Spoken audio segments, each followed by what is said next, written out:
మోకాల నొప్పులకు ఎటువంటి సర్జరీ లేకుండా ఎపియాన్ పెయిన్ క్లినిక్ అందిస్తున్న అత్యాధునిక చికిత్స.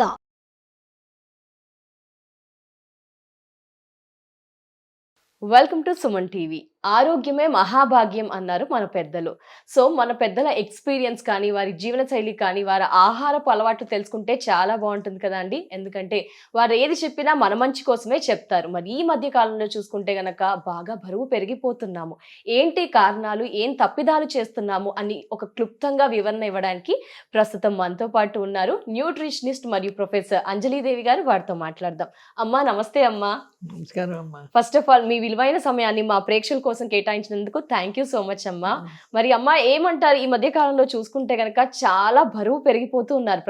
ఎక్కువ మంది, ఎక్కువ శాతం చాలా బరువు పెరిగిపోతున్నారు. సమస్యలు కూడా అధికం అవుతున్నాయి. మరి మీకు చాలా అనుభవం ఉంది కాబట్టి చెప్పండి, ఏ విధంగా ఈ బరువుని తగ్గించుకోవచ్చు, బరువు పెరగకుండా ఏం చేయాలి అంటారు?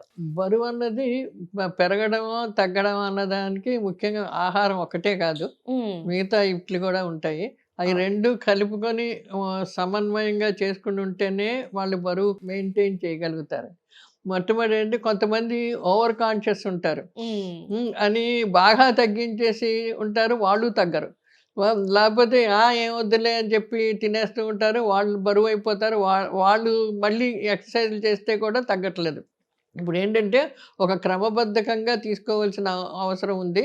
ఆహారం ఏది తీసుకున్నా ఒక టైమింగ్స్ ప్రకారంగా వాళ్ళ చేసే పద్ధతి బట్టి, వాళ్ళ శరీర స్థితిని బట్టి, అంటే చిన్నపిల్లల, మధ్య వయసు వాళ్ళ, లేదా పెద్దవాళ్ళ, అది ఒకటి శరీర స్థితి. రెండోది వాళ్ళు చేసే పని. అంటే జస్ట్ కూర్చొని చేస్తారా అంటే ఒక సిట్టింగ్ వర్క్ అని చెప్పేసి మామూలుగా సెడెంటరీ వర్కర్స్ అంటాం మేము. అంటే కూర్చొని చేసే పని, ఎక్కువ ఎక్సర్సైజ్ లేకుండా, ఎక్కువ తిరగకుండా ఉండే వాళ్ళకి ఒక రకంగా ఉంటుంది. బాగా పరిగెత్తి చేసి చూడండి, ఇప్పుడు అథ్లెట్స్ అటువంటి వాళ్ళందరూ ఉంటారు, వాళ్ళది ఇవన్నీ ఒకటి చేసే పని మీద ఆధారపడుతుంది, వాళ్ళ వయసు మీద ఆధారం ఉంటుంది. ఇంకోటి ఏంటంటే వాళ్ళు ఏమేమి ఎప్పుడెప్పుడు తింటారు, వాళ్ళ టైమింగ్స్, ఈ మూడు చాలా ఇంపార్టెంట్. ఆ ఈ మూడు ఫస్ట్ చూసుకున్న తర్వాత నెక్స్ట్ దాన్ని బట్టి మనం ఆహారం ప్లాన్ చేయాలి. డైరెక్ట్గా ఇప్పుడు ఏంటంటే అడల్ట్ ఉమెన్ అని అనుకున్నాం అనుకోండి, ఆవిడకి డైరెక్ట్గా ప్లాన్ చేసేలేం. ప్రతి మనిషికి రకరకాలుగా చేయవలసి వస్తుంది. అంటే జనరల్గా చెప్పడం మటుకు చాలా కష్టం.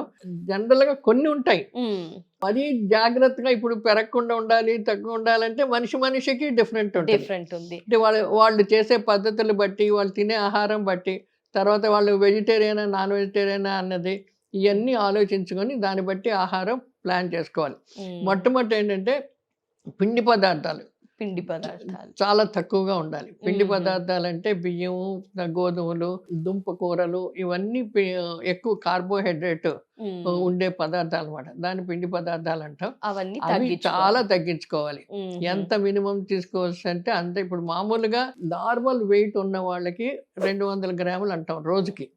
ప్రొద్దున బ్రేక్ఫాస్ట్ నుంచి రాత్రి పండుకునే వరకు చేసుకుంటే 200 గ్రాములు అంటాం పిండి పదార్థాలు. అవి కూడా ఏంటంటే ఒక్కసారి 200 గ్రాములు కదా ఏదో దాంట్లో తినేస్తే ఎలాగా అన్నది కాదు, అది ఈక్వల్ గా డిస్ట్రిబ్యూట్ చేసుకోవాలి. ఇప్పుడు మనం ఏంటంటే ఇప్పుడు మధ్యాహ్నం భోజనంలో బాగా భోజనం చేసాం అనుకోండి, అక్కడే మనకు ఆ క్యాలరీస్ డైజెస్ట్ అయిపోయి క్యాలరీస్ అన్ని ఒంటికి అయిపోతాయి. మీరు ఎక్సర్సైజ్ చేయనప్పుడు ఆ ఉన్న క్యాలరీస్ అన్ని ఫ్యాట్ కింద కన్వర్ట్ అయిపోద్ది.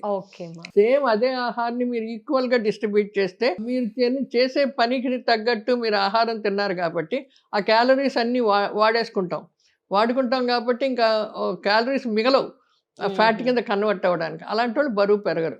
సో ముఖ్యంగా ఏంటంటే ఆహారంతో పాటు వాళ్ళు చేసే పని, ఆ టైమింగ్స్, ఈ మూడు మ్యాచ్ చేస్తేనే మనిషి మెయింటైన్ చేయగలుగుతారు, లేకపోతే చేయడం చాలా కష్టం. ఇక మీన్స్ ఏంటంటే ముఖ్యంగా పిండి పదార్థాలు చాలా తక్కువగా తినాలి. అది తక్కువ అని చెప్పి బాగా తగ్గకూడదు. మాంసకృతులు అంటాం, మటను, చికెను, తర్వాత ఏమో కోడిగుడ్లు, అదే కాక శాకాహారులేమో పప్పులు, ఇవన్నీను ఎక్కువ హై ప్రోటీన్ ఫుడ్స్ అనమాట. అవి అరే మనం పిండి పదార్థాలు తినొద్దన్నారు కదా అని చెప్పేసి మనం ఇవి తిన్నామంటే ఇది కూడా క్యాలరీస్ కింద కన్వర్ట్ అయిపోతాయి. ఎప్పుడైతే పిండి పదార్థాల్లో క్యాలరీస్ రావో ఈ ప్రోటీన్స్ కూడా క్యాలరీస్ కింద కన్వర్ట్ అయిపోయి దానివల్ల కూడా మనుషులు బరువు పెరుగుతారు. కానీ అది కూడా మనం రోజుకి 30-40 గ్రాములే తీసుకోవాలి. అంటే ఏంటి, ఒక మటన్ అంటే 2-3 ముక్కల కంటే ఎక్కువ తినకూడదు. ఒక కోడిగుడ్డు మాక్సిమం 2 కోడిగుడ్లు, అంటే రోజుకి 30 గ్రామ్స్ ప్రోటీన్ రావాలి. అంటే ఒక మ్యాక్స్ 2 కోడిగుడ్లు రోజు మొత్తానికి 30 గ్రామ్స్ ఉండాలి అనమాట. అంటే 30 గ్రామ్స్ ప్రోటీన్, ఫుడ్ కాదు. ఆ 30 గ్రామ్స్ ప్రోటీన్ అనేటప్పటికి 2 కోడిగుడ్లు కానీ లేకపోతే ఒక 200 గ్రామ్స్ మటన్ కానీ చికెన్ కానీ మాక్సిమం 150 to 200 గ్రామ్స్ రోజుకి వచ్చేలా చూసుకోవాలి. అది రెగ్యులర్గా డైలీ కూడా తీసుకోకుండా కొంచెం మిక్స్ చేసుకుంటూ పెట్టుకోవాలి. అలాగ వాడుతూ ఉన్నప్పుడు పిండి పదార్థాలు అంటే దుంపకూరలు చాలా తగ్గించుకోవాలి. బియ్యం గోధుమలు ఇవన్నిటికంటే దుంపకూరలు తగ్గించుకుంటే అప్పుడు మన క్యాలరీస్ అడ్జస్ట్ అవుతాయి. ఇప్పుడు బియ్యంలో కూడా బాగా ఫైన్ రైస్ అంటాం, బాగా ఎక్కువ మరపెట్టిన బియ్యం తీసుకుంటే అందులో ఉత్తి కార్బోహైడ్రేట్స్ వస్తాయి. ఈజీగా అది క్యాలరీస్ కింద కన్వర్ట్ అయిపోయి మనుషులు బరువు పెరిగిపోతారు. అలాగే కొంచెం తక్కువ మరపట్టిన బియ్యం తీసుకొని, ఇప్పుడు మనకంతా మన స్టైల్ కదా ఇప్పుడు ఫైన్ రైస్, పాలిష్ రైస్ కూడా యాడ్ చేసుకోవచ్చు. ఇప్పుడు అది చాలా మంచిది. ఇప్పుడు మిల్లెట్స్ లో ఏంటంటే పిండి పదార్థాలు చాలా తక్కువ ఉంటది. ఆ పిండి పదార్థాల్లో కూడా ఎక్కువ ఏంటంటే ఆ పైన ఉన్న పీచు లాంటిది ఎక్కువ ఉంటుంది. ఈ కార్బోహైడ్రేట్ లో ఒకటి ఏంటంటే చాలా సాఫ్ట్ కార్బోహైడ్రేట్స్ అంటే ఈజీగా క్యాలరీస్ కింద కన్వర్ట్ అయ్యి, కొన్ని ఏమో ఫైబర్ టైప్ ఉంటుంది. ఫైబర్ ఎక్కువ ఉన్నప్పుడు అది క్యాలరీస్ కింద కన్వర్ట్ అవ్వదు. అది మనిషికి మలబద్ధకం లేకుండా ఉంటుంది. అదేమో ఆహారం కూడా తిన్నప్పుడు మనకు నిండుగా అనిపిస్తుంది, ఇంకా ఎక్కువ తినేయాలని అనిపిస్తుంది. అదే ఇప్పుడు దుంపలు బాగా ఉడకపెట్టి చేసినవి ఇలాంటి ఫైన్ కార్బోహైడ్రేట్స్ తిన్నామంటే ఇంకా ఎక్కువ తినేస్తాం. ఇది కొంచెం తిన్నా కూడా ఫైబర్ ఉంది కాబట్టి ఆకలి తగ్గిపోద్ది కాబట్టి పొట్ట నిండిపోద్ది కాబట్టి మనం చాలా తక్కువ తింటాం. ఇలా ఈ చిన్న చిన్న విషయాలన్నీ పెట్టుకొని మనిషికి ప్రతి వయసుకి ఒక పట్టిక ఉంటుంది. ఆ ఆహార పట్టిక ప్రకారంగా ఆ వయసుకు తగ్గ ఆహారం తీసుకుంటే మనిషి మెయింటైన్ అవుతూ ఉంటారు.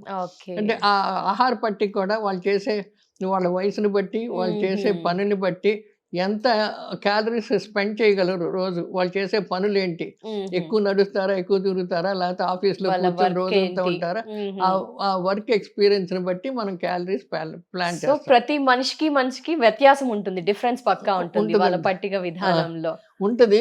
కానీ మనం ఏంటంటే జనరల్ గా చెప్తాము, కానీ మనిషి మట్టుకు వాళ్ళు ప్లాన్ చేసుకొని చేసుకుంటే అప్పుడు బాగుంటుంది. తినే విధానంలో ఎన్ని పూటలని సజెస్ట్ చేస్తారమ్మా? 3 పూటలా, 4, 2 తినాలి అంటారా? అది కూడా మనిషికి వ్యత్యాసం ఉంటుంది అంటారా? అది ఎక్కువ వ్యత్యాసం ఉండదు, కానీ క్వాంటిటీ వ్యత్యాసం ఉంటుంది. క్వాంటిటీ మాత్రమే, అది ఎలా తింటున్నారు, ఎంత క్వాంటిటీ అన్నది ఉంటుంది. మార్నింగ్ ప్రొద్దున్నే బ్రేక్ఫాస్ట్ కంపల్సరీ. ఒక్కోసారి ఏంటంటే మధ్యలో మిడ్ లంచ్ అని చేసి తింటారు. అలాంటప్పుడు ఫ్రూట్స్ ఎలాంటివో తినచ్చు. మళ్ళీ మధ్యాహ్నం లంచ్, 4 గంటలకి స్నాక్స్, రాత్రి ఏమో రాత్రి డిన్నర్ తర్వాత పండుకునేటప్పుడు కాస్త పాలు ఏదో ఒక లిక్విడ్ తీసుకొని పండుకోవచ్చు. కానీ లేట్ నైట్ డిన్నర్ తింటే మనుషులు చాలా బరువు పెరుగుతారు. లేట్ నైట్స్ మీరు కూడా అవాయిడ్ చేయమని చెప్తున్నారు. బట్ అందరు చూసుకుంటే సొసైటీ మొత్తం లేట్ నైట్స్ మాత్రమే తింటూ ఉన్నారు. దానికి ఆప్షన్ ఏం లేదంటారా అమ్మ? ముందే తినాలి, పాలు తాగడం బెటర్ అంటారా? అలా అని కాదు, లేట్ నైట్ తిన్నవాళ్ళు వెంటనే పడుకోకుండా కొంత అరిగేలాగా కొంత ఎక్సర్సైజ్ చేయడం, కొంత కూర్చొని ఉండడం ఏదో చేస్తే ఇది వస్తుంది. కానీ ఎవ్రీడే లేట్ నైట్ పెట్టుకోవడం మనిషికి అది కొంచెం మంచిది కాదు. అది మార్చుకోవడం కొంచెం మంచిది. తప్పకుండా అమ్మా. నమస్తే అమ్మా, థ్యాంక్ యూ సో మచ్.